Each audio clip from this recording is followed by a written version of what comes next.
Welcome everyone to episode 1 of the Ethnically Podcast. And today I am joined by Linda Attram. Linda, do you want to say hi? Hi, thank you so much for having me on your show. That's great. I'm just going to do a little intro to Linda because she's got an amazing career. Linda Attram possesses a 25-year career in the real estate sector, overseeing a diverse multi-million pound property portfolio comprising of land development project, buy-to-let ventures, lease options, property management, and therapist accommodation. Beyond her formidable professional achievements, Linda is a devoted wife and mother to 3, distinguished for her meticulous business. She is also a best-selling author, accomplished public speaker, mentor, and holds a second Dan black belt in taekwondo. As the Global Women Club online director, Linda leads, inspires, and empowers a diverse cohort of women on a global scale, facilitating their journey towards business success. Her commitment to excellence has earned her a prestigious accolade, including the Global Women Exceptional Award in 2020, as well as recognition as the Global Women Club Best Director of the Year 2023 and the Inspirational Mother of the Year 2023 at the Inspirational Awards. So, Linda, we're in privileged company, and it's amazing to have you on the first episode of Ethnically. In terms of my first question, could you tell us, I know I've given you a wonderful introduction, but could you tell a little bit more about yourself and your background, your upbringing, and the story to where you are today in a very sort of top line level? Okay, thank you again for having me on your show, and it's a complete honor to be your first guest. So, yes, great question, and quite a huge question. I will try and make it as succinct as I can. So, for me, my success is my success, but it hasn't always been that way. So, as a child, I was very shy. I lacked a lot of confidence. I had very low self esteem. I felt that I was very ugly. I had very gappy teeth, and that had an impact on my confidence. And when I was at school, I just wanted to be with the in crowd. I wanted to be popular. And so I made some decisions at school in that quest that didn't serve me very well. So basically, I was hanging around with the wrong sorts of people, made poor decisions about my education, ended up leaving school with this very little qualifications. I think I came out with a GCSE in RE. No intentions of going into a nunnery or anything like that, but that's where it was. The school that I went to, it had a reputation in terms of people of color that you would generally leave the school with very little education or go into a life of crime.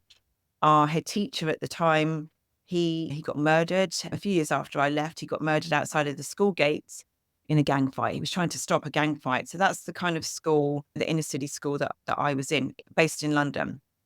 So when I left school at 16, very disappointed in myself, in my results, realized that what am I going to do? So I have to make things better. So I decided to re-educate myself, went back into college to get my English and my maths qualifications, and I did that. And also, I'm the youngest of four girls. And so my sisters, they all went into a career in terms of being secretaries and administrators. So because I didn't know any better, I thought, okay, it's the route that I need to go down. So after actually at the same time as getting my English and math, I also was at college doing a secretarial course as well. But I also had this burning desire to do something else because I could see other people around me doing different things. I'm thinking, I know this is what my sisters are doing, but there must be something more that I can do, like what other people are doing. And I want to have that freedom, that choice to be able to do that. Although I lacked the confidence, there was something in me saying, just explore it, just see if there's anything else out there. And so even when I was at college, I still lacked that self-confidence. But I had a teacher that took an interest in me and made me feel that I could do more than I did. So I remember when I finished my secretarial course, it was time to go out into the world of work. I was absolutely petrified in terms of going to interviews, but I selected that I wanted to either go into recruitment or to be in the beauty industry. Both obviously those areas you need to have a lot of confidence. But I thought if I can go into those areas, get some work experience, that would help to build my confidence. So my very first job was in the Scotch House Limited. It was the head office in Piccadilly at the time. And my boss, her name was Christine, saw something in me that I couldn't see. And she gave me more and more tasks to do, to give me more responsibility. But also she gave me the opportunity to go to part-time further education college to do my certificate in personnel practice, because I ended up in an HR department. And later on, she then sponsored me to do my degree in HR management, which was a great boost to my confidence. Because whilst I was suffering from lack of confidence when I was at work, I didn't want to have conversations with people. I'd go in, I'd do what I needed to do, but I wouldn't actually be confident enough to hold those conversations. And so when it came to lunchtime, what I used to do was I'd bring in my own food, my own sandwiches. And rather than sit in the canteen and eat with everyone else, I would sit in the toilets, close the cubicle door, eat my lunch really quickly, then just go back out to work like nothing had happened. Because I'd rather be on my own in the toilet than to go out there and have conversations with people, because I felt that they would judge me for what I'd say. I wouldn't say the right thing and things like that. So that's how the journey started. And then as I progressed in HR, I had an 18-year career in HR, started working in different organizations. Clearly, my confidence then boosted. And then I then became a regional director, actually, in one organization, and then went on to work specializing in equality and diversity. So my career spanned over 18 years, but at the same time, I was also building a property portfolio with my husband. For the first 10 years, I was still working at Brunel University, didn't tell anyone about it. And I'm glad that I didn't, because when I decided to leave, I got all the negativity. You're getting into property. It's so risky. What are you doing? And all this kind of stuff. And I really did not need to have that as part of my daily routine, listening to that negativity. So I'm glad that I didn't tell them until I was actually leaving. So I started having children as well at the same time as creating our property portfolio. But one of the things that happened to me was that soon after I had my first child, I felt like I was losing my confidence again, which was very disappointing, because for me, I'd worked so hard and on building my confidence. And now I'm responsible for another person in the world. How can I possibly lose my confidence again? But it was all about my identity, feeling that my identity was being stripped away, because rather than being Linda, I was now somebody else's mum, or I was Mac's wife. And so every time somebody referred to me like that as Mac's wife or Tiana's mum, Linda was being stripped away. And I struggled with that for a period of time. But because of my husband and the work he's involved in and the circles he's involved in, I was able to then get myself into this self-development arena and start working on myself more professionally in terms of getting over that self-identity crisis and rebuilding my confidence again. So I use that as part of my story when I try to inspire other women, especially mothers, that they may be going through that as well. Because for a lot of women, it's about being that perfect mum and being able to cope, because our parents cope, so why can't we cope? So it was a case of really delving into self-development, finding out who I truly am, coming into my own person, but not just going off and doing what I needed to do, but helping other women along the way. And then I've been involved in Global Woman Club, which is the networking club all around the world, helping women in their businesses to grow, not only locally, but globally. I've also co-authored books, and I'm an international speaker as well. And like I said, my career in property over the past 24 years, starting off as an investor, but now a developer as well. That is an incredible story, and loads of stuff that I just had no idea of before hearing you speak. I think one thing that really stood out to me was just hearing how your personal development was something that you really wanted to take control of, and you had all these challenges throughout being in school, your early career, and then now established as a property developer and your speaker at Global Women. I think one of the sort of questions that I would like to pose now would be, as a mother, how did you balance that responsibility for your kids and your family with your ambitions to be an entrepreneur and to really change the world as you wanted it to be? But yeah, how did you find that balance? Yeah, that's a great question. And if you ask that question to any mother, finding that perfect balance is almost impossible. Mm. And you just have to figure out ways in bite-sized chunks to make sure that you can attract some sort of balance. The biggest lesson that I learned was that I need to look after myself first, because in the early years as a mother, you don't know what you don't know. There is no book that tells you ABC, do this and everything will be fine. So you have to figure it out on your own. And as most mothers know, each child is very different. So the needs of my first child will be very different to my second, to my third. So there wasn't this blanket caption that I could use to say, yes, I'm going to do this and I'm going to have the perfect balance. So it was a case of just going through day by day and trying to create in my own diary, trying to create what I call white space. So whereas initially my diary would be completely full of different tasks, and it probably still is now, but I also try to incorporate some white space. So that is for things that are unexpected, things that I might not necessarily have in my diary, but crop up, and I have to allocate time for that. I have to make sacrifices like most mothers do. I make sacrifices in terms of my own time. There are times when I prefer to just work late at night when everyone's tucked up in bed and it's completely silent. Or I like to work really early in the morning before I know the phones will start ringing at 9 o'clock. So there is no one specific action apart from making time for myself that I use to have that balance, because some people think that when your children are small, it's more difficult to have that balance. But the challenges are still the same when my kids are young adults. They're just different.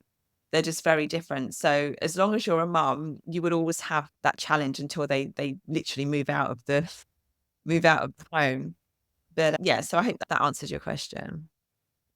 No, it definitely does. I think I can definitely relate to that last bit around when the kids move out, because that's what my mom is kind of she's trying to get with me at the moment. But I think one thing you touched on, which I thought was really interesting, was that sort of like being able to have that space for your kids. And I think one question that I think a lot of mums listening would love to know, because I know this with my own mum, and she has this thing that we could probably call as like mum guilt, like having that guilt where you feel like you're not always there for your kids, but you want to do the best in your career or in your business or as an entrepreneur. And I definitely think it's something that uniquely impacts mums from an ethnic minority background, because there's certain challenges that come their way. So my next question would be, what sort of advice would you provide to those mothers that have that sort of mum guilt? And it's a really hard thing for them to go through. So yeah, what would you advise? Yeah, it's a great question. And mum guilt is something that has reared its ugly head throughout my whole career. And I'm sure it will still continue. I still get it even now, but I just deal with it differently. So when the kids were younger, I used to feel guilty about spending more time on the business than spending time with them. Because at the early stages of our career, when the money wasn't coming in as quickly as it is now, or as fast as it is now, and you have to make sacrifices. So there'd be times where we would bring our children along to these properties with us where we couldn't afford cleaners. We'd have to clean the properties out ourselves, leave our kids on these rugs in these dirty apartments, telling them to sit still while they did their colouring in or whatever. And we'd be working away instead of taking them out to the park or whatever. And it wasn't until years later when I thought, let me just have a conversation with my kids about that. And what I would advise parents to do is, as soon as you're able to have that conversation with your children about how you're feeling, about how you feel guilty, or when maybe not even use that word, but just get their feelings about the time that you spend with them. Because when I did that with my children, I was completely surprised. They absolutely love going to these dirty properties and watching us work and stuff like that. And each weekend it was a different property they were going to. So it was like an adventure for them. And I got such a huge sense of relief when they said that to me, because I felt like the worst mum in the world, thinking I'm not looking after them right. I shouldn't be doing this. I should just put my career ambitions to the side and look after them. And then when they're older, then start. But I chose to do it at the same time. And so that would be my advice. Have that conversation with them. Even now, my son, he's very into taekwondo. We're from a background of taekwondo martial artists. We're all black belt. But my son in particular, who's 16, going through A levels at the moment, preparing for A level, he's also got a lot of competitions for taekwondos going up for the European Championships, which means he has to go to a lot of training classes, etc. And sometimes in my business, I just don't have time to take him everywhere. I go in as much as I can, but then I have to pool in other resources. So other mums that can collect him or drop him off or whatever. So he still gets to do what he needs to do, and I can do what I need to do, but making sure that I don't just put him to the side. So it's a balancing act, but if you can't do it, look at other ways in which you can get help and support. Don't try and take everything on for yourself, because then that will lead to burnout. Yeah, no, that is really powerful advice. I think it's something that I think a lot of mothers listening would definitely take forward. And I think, yeah, that idea of burning out and feeling like you have to do everything yourself is definitely part of that will probably build up to that mother skill in the end. And I think touching on the theme of sort of women empowerment, and I know you won the Exceptional Global Women Club Awards. This sounds like a very basic question, but what is the importance of women's empowerment for female entrepreneurs in particular? And how do you create that supportive environment for them when they are already 1 year, 2 year, 3 years into their business journey? What is that Mm. environment looking like? Yeah. So the first half of your question was about what is the importance of female empowerment. Okay, great. So as you and your listeners will know, for many years, women have been on the back burner and have been reliant on men to bring it home the income. But as years have gone by, women are realizing that they are also a powerful source. They can be supporters, but they can also have their seat at the table. So it's important for women to realize that, and to not just in the background, because tradition might say that women stay at home and look after the children, because we are great contributors. We have great skills. Whether we are women or we are women as well as mothers, there are lots of transferable skills that make us great businesswomen and entrepreneurs. But unless we create an environment where women feel empowered to not just sit in the corner or stay in the background, then that will never change. So it's important that we share our stories, we share the good times as well as the bad. We provide environments where women can feel comfortable and safe to be able to share themselves. If they're struggling, that they can reach out. Because what women are very good at is multitasking. They're very good at doing whatever it takes, but often at the detriment to their own health and their own well-being. And they don't like to reach out for support. So when we provide environments like we do at Global Woman, it then encourages and inspires women not only to have that space, that safe space, but also to take a microphone and have their voices heard. Because it's great having a business, but you need to have a voice. And the way that business and technology is going now, everything is around social media. So it's about having that connection with your potential clients, with your existing clients, so that they can know and trust you. They can start to resonate with you. They can start to want to do more and more business with you and recommend you. It's not about having a product they just take off the shelf and, read a book and they've got all of the answers they want. It's about creating that environment, that safe environment for women. And so that's the best way I can describe it in terms of why it's important for women to feel empowered. And you'll just have to remind me about the second half of your question so I can answer that if I'm not I already think done. I actually think you have answered. The second part was more around like that supportive environment for female entrepreneurs that's in that early stage of being an entrepreneur. I do think you've really answered that question, and it's actually leading to me to another sort of follow-up question from that, which is, I think it's really important and I know that the role that men have in ensuring that women are feeling empowered, because I personally feel like I don't want to be a bystander. I want to be able to support my mum, my sister, my girlfriend in whatever they want to do. So I think, especially for young men as well, is there any sort of advice or guidance that you could provide them to ensure that they're not just being those bystanders, but they're actually supporting on the journey that their female counterparts are going on? Yeah, what another excellent question. We could do a whole podcast on just that alone. I suppose from my experience, obviously, I've been married this month. I've been married for 24 years, and really about seeing the value in each other. So not competing against each other, not coming in as a man and saying, I'm the man and I'm going to provide. Recognizing the value that women can add to not just the relationship, but also to the financial side of the business, not the business, of the relationship as well. Competition is something that often gets in the way with relationships. So if you can see each other as equal, you can see what different skills you can bring, because you're unlikely to be attracted to somebody who is exactly the same as you. Like myself and Mac, we're completely different. We might look like we're similar, but we're completely different. So, for example, his wealth profile is a star. So he's out there, he's on stage, he does all that kind of stuff. And my wealth profile is the Lord. So I'm very detailed. I like looking at contracts. I like crossing the I's and dotting the T's. He can't stand that. It would just bore him to tears to do a lot of detail. So in our business, I do the detail side of things. He'll do all of the big deals. So we complement each other. So it's about seeing what skills each of you have and what you can bring to the table, but respecting each other. And often what I see in relationships is that somebody always wants to win. If there's an argument, I've got to win. It's not about winning. It's about coming to a resolution. Because when you have a winner and a loser, only one person ends up being happy. The other person gets disgruntled. And as you get to know your partner more and more, what's going to wind them up and what's not going to wind them up. So you just make a conscious effort not to go there.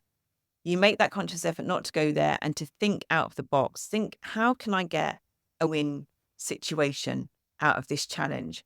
How can we both be happy?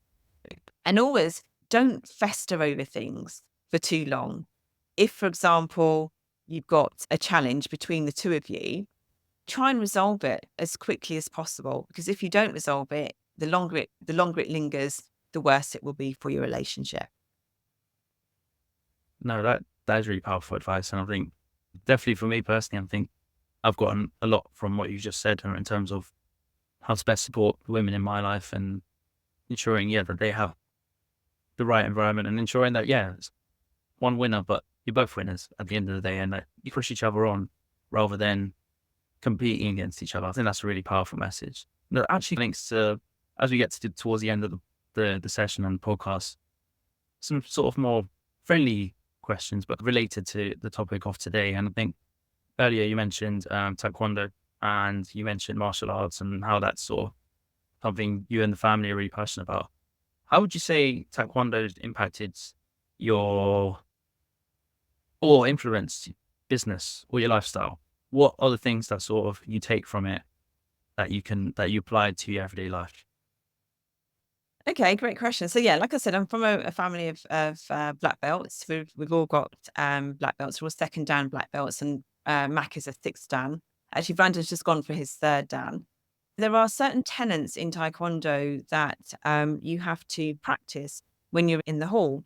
The tenets around perseverance, indomitable spirit, determination, and things like that. And so when you practice those during your training sessions, you naturally refer back to those in your day-to-day life as well. Now, I do not practice taekwondo like I used to before because of my business, and I've had to obviously make decisions in terms of what I do and don't spend my time on. So I use a different form of exercise, but I've still got the second dan qualification. But it doesn't stop me from utilizing those tenets of taekwondo in my business because I have to persevere. In business, you always come across challenges, and that indomitable spirit will always be part of everything that I do. Courtesy as well. I have to be courteous. It's just ingrained in me. It's part of my own values. As well as it being important for me, it's also been very important for my children because they all started practicing taekwondo from the age of 3. And they are all very good children. Like, I don't have any problems with my kids. Nobody comes knocking on my door complaining about them.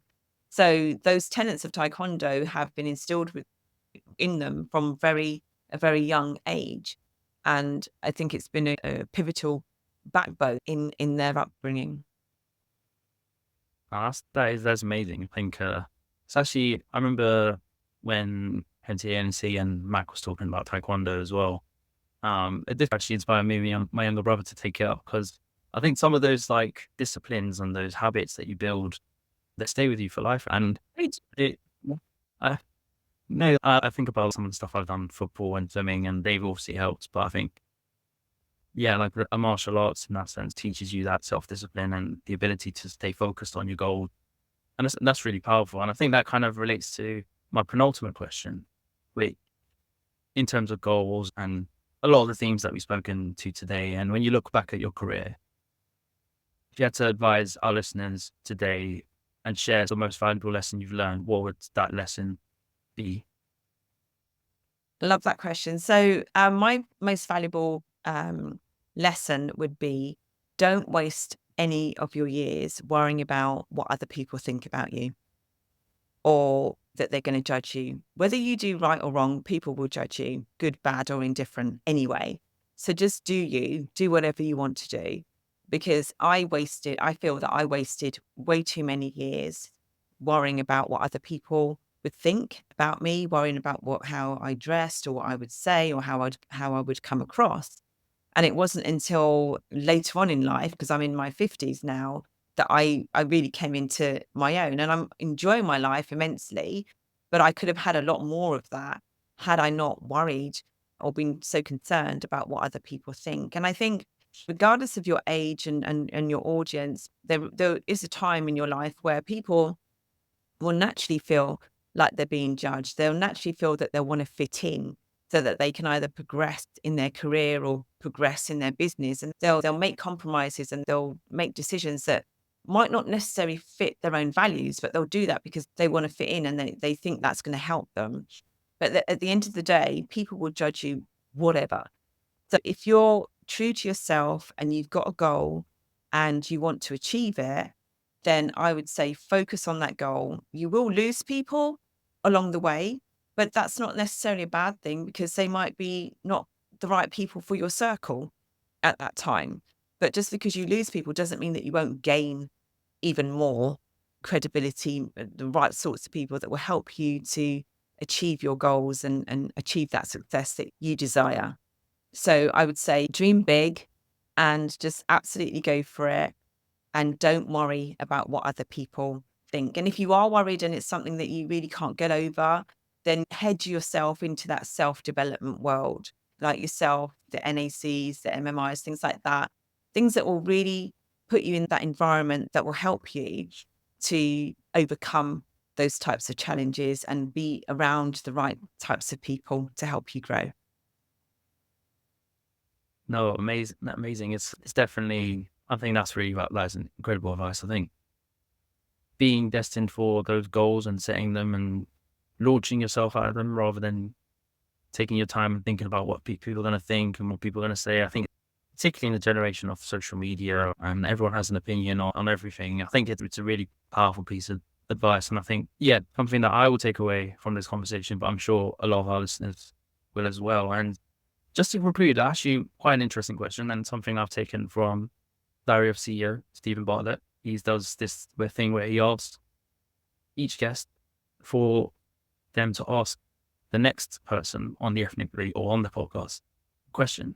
Linda, in terms of, say, for example, you don't know who the guest is, what question would you like me to ask them, particularly around sort of the themes that we've spoken about today about empowerment, race, ethnicity, leadership? What would be a question you would like me to ask the next person? Interesting. Okay, so clearly I'm a female, and if your next guest was a male, it would be great to have their contrast in terms of their perspective, in terms of female empowerment and what they feel they can do to empower women and to open more doors for women in business and entrepreneurship. I think that would be a really key question. Also, questions around relationships as well. What makes a good relationship? What is the man's role? And I suppose questions around female and male energy is a powerful question, and how the two interlink.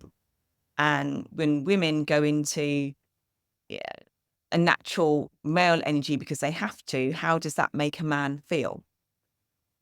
Questions like that. Yeah. That's amazing. That's definitely, great question that I'll take forward to the next podcast. And as the first guest, you actually don't get a question from a guest from before. Quite a lucky advantage for you. But Linda, it's been an absolute pleasure. I just want to thank you for, it's not just inspiring our listeners, but you genuinely inspired me today. And your story, your career, and what you're doing to support women and entrepreneurs across the world is truly inspiring. So just want to say a massive thank you. And it's just an honor to have you on today. Thank you for your time, and thank you for bringing this podcast show to the nation. And for a young man yourself, it's very, very inspiring to see you doing such great work, not just for yourself, but trying to help other people as well. And I wish you every success with the show. I'm sure it will be a huge success. And I'm really excited to see how it unfolds and how many people you can reach and help and support. So well done to you. Oh, thank you, Linda. And that is a wrap. Thank you so much to everyone for listening.